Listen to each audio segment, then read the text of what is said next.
Hi viewers, welcome to our channel. ప్రస్తుతం మనతో పాటు senior journalist Damoh Bala sir వారితో మాట్లాడారు. నమస్కారం సార్. సార్, వైసీపీ వాళ్ళు తిరుమలలో మరో స్కామ్ చేశారని చెప్పేసి ఒకటి బయట పెట్టడానికి చూస్తున్నాం సార్. మరి ఏం జరిగింది తిరుమలలో? ఏం స్కామ్ సార్? తిరుమలలో వైసీపీ వాళ్ళు అనేక స్కాములు చేస్తున్నారు. గతంలో కూడా విమర్శలు వచ్చాయి. ముఖ్యంగా అక్కడ కిరణ్ రాయల్ జనసేన నాయకుడు, ఆయన ఎప్పటి నుంచో అనేక ప్రెస్ మీట్లు పెట్టి ముఖ్యంగా రోజా, పెద్దిరెడ్డి రామచంద్రారెడ్డి, అక్కడ నారాయణ స్వామి ఉప ముఖ్యమంత్రిగా పనిచేశారు. ఇలాంటి వాళ్ళంతా కూడా తిరుమలలో చాలా స్కాములు చేస్తున్నారు. అక్కడ మఠానికి సంబంధించిన భూముల్ని వీళ్ళు ఆక్యుపై చేసుకున్నారు. ఇలాంటివి ఎప్పటి నుంచో చెప్తున్నారు. ఇప్పుడు కొత్తగా వీళ్ళ ప్రభుత్వం వచ్చింది కాబట్టి వాటిని అన్నింటినీ బయట తీస్తున్నారు. ముఖ్యంగా నిన్న వాళ్ళు కొంతమంది శ్రీనివాసానంద స్వామి అనే ఆ స్వామితో పాటు ఇంకొంతమంది స్వాములు, దాదాపు 4 స్వాములు, కొంతమంది హిందూ సంస్థలకు సంబంధించిన ధార్మిక నాయకులు, వీళ్ళంతా కూడా శారదాపీఠ నిర్మాణాలు జరుగుతున్నాయి, వాటిని వీళ్ళు విజిట్ చేశారు. అంటే శారదాపీఠం మనం ఆ మధ్య కూడా ఒక స్టోరీ చెప్పుకున్నాం, స్వరూపానంద స్వామిది. ఆ స్వామి జగన్ హెల్ప్ తీసుకొని ఆయన అనేక ఆస్తులు సంపాదించాడనేది తెలుగుదేశం వాళ్ళు కూడా విమర్శించారు.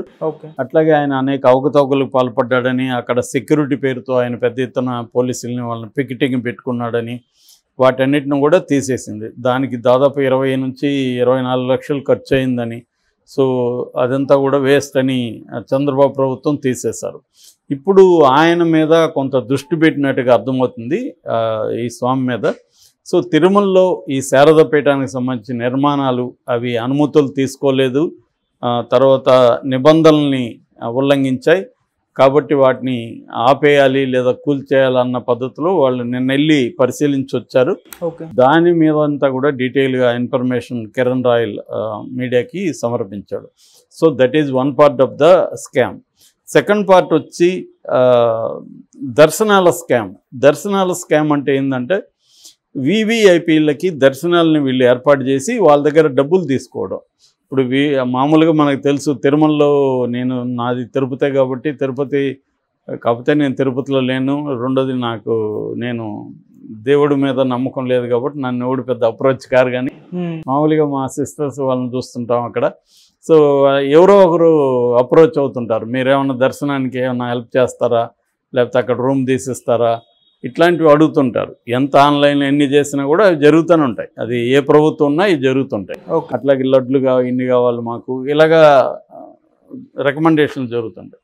సో దానికి వాళ్ళు డబ్బులు పే చేయడానికి కూడా రెడీగా ఉంటారు. ఇప్పుడు ప్రత్యేక దర్శనాలు ఉంటాయి, బ్రేక్ దర్శనాలు ప్రత్యేక, అవి నాకు కూడా పెద్ద ఐడియా లేదు. అవి ఏదో మొత్తానికి వివిఐపీల దర్శనాలు ఉంటాయి కదా, దానికి డబ్బులు ఇచ్చి కుటుంబాలు వచ్చి చేసుకుంటుంటారు అనేది వీళ్ళు చెప్తున్నారు. అలాగా పెద్దిరెడ్డి, రోజా వీళ్ళు పెద్ద ఎత్తున ఈ దర్శనాలు, పెద్దిరెడ్డి, రోజా, నారాయణ స్వామి వీళ్ళు 3 పేరు వీళ్ళు చెప్తున్నారు. వైసీపీలో వీళ్ళు తమ ఇన్ఫ్లుయెన్స్ ఉపయోగించుకొని అక్కడ పెద్ద ఎత్తున వివిఐపీలకి దర్శనాలు చేయించారు. ఒకే రోజు పెద్దిరెడ్డి రామచంద్రారెడ్డి 54 విఐపీ దర్శనాలు చేయించాడు అనేది ఈయన ఆరోపిస్తున్నాడు. దానికి సంబంధించిన డీటెయిల్స్ని కూడా మీడియా ముందు ఈయన పెట్టాడు. ఇవి కాకుండా ఇంకా వీళ్ళు చాలా అక్కడ చేశారు. వాటన్నిటిని మేము ప్రూఫ్స్ ఆర్గనైజ్ చేస్తున్నాం, అవన్నీ వచ్చినాక మీకు మళ్ళీ మీడియాకి పెడుతున్నాం. ముఖ్యంగా రోజా మీద చాలా సివియర్గా ఎప్పటి నుంచో కిరణ్ రాయల్ పెడుతున్నారు. రోజా అనేక అక్రమాలకు అక్కడ పాల్గొనింది, అందుకనే ఆమె మాట్లాడితే తిరుమల దర్శనం అని చెప్పి వస్తూ ఉంటుంది. ఆమెకు దేవుడి మీద ప్రేమ కాదు, అక్కడ వ్యాపారం మీద ప్రేమ. సో అందుకే వస్తూ ఉంటుంది అనేది గతంలో చెప్పారు. ఇప్పుడు వరుసగా కుంభకోణాలు, వైసీపీ కుంభకోణాలు బయటికి తీస్తున్న క్రమంలో తిరుమలలో ఏమేమి కుంభకోణాలు అనేవి కూడా బయటికి తీస్తున్నారు. ఆల్రెడీ తెలుగుదేశం మీడియా గతంలో కూడా అక్కడ ధర్మారెడ్డి ఈవో కావచ్చు, లేకపోతే ఎస్వి సుబ్బారెడ్డి ఆయన చైర్మన్ బోర్డుకి, ఆ తర్వాత కరుణాకర్ రెడ్డి అయ్యాడు. సో వీళ్ళందరూ కూడా అక్కడ వివిఐపీల ద్వారా పట్టుకొని నేషనల్ లెవెల్లో వివిధ వ్యవస్థల్లో తమ పట్టు కోసం తిరుమలని ఉపయోగించుకుంటున్నారు అనేది తెలుగుదేశం మీడియా, ఆంధ్రజ్యోతి, ఈనాడు వీళ్ళు గతంలో కూడా రాశారు. సో ఇప్పుడు ఏంటంటే స్పెసిఫిక్గా వీళ్ళకున్న ఇదేంటంటే చంద్రబాబు ఎక్కడక్కడ ఎన్ని స్కాములు జరిగాయి అంటే నాకు తెలిసి వందలాది స్కాములు బయటకు వస్తాయి. ఇప్పుడు ఈ 5 ఏళ్లలో 1, 2 కాదు, ప్రతిదీ స్కామే, ప్రతిదీ స్కామ్. అసలు మనం వినని అన్ని స్కాములు రాబోతున్నాయి. రోజుకి 4, 5, 10 తీస్తున్నారు బయటికి. సో ఆ స్కాముల్లో వీళ్ళని ముంచేయబోతున్నారు. స్కాముల సముద్రంలో వైసీపీని ముంచేస్తారు. అది వీళ్ళ ప్లాన్. అంటే 2 ప్లాన్స్ ఉన్నాయి చంద్రబాబుకు. ఒకటి లాంగ్ టర్మ్, ఒక షార్ట్ టర్మ్ ప్లాను.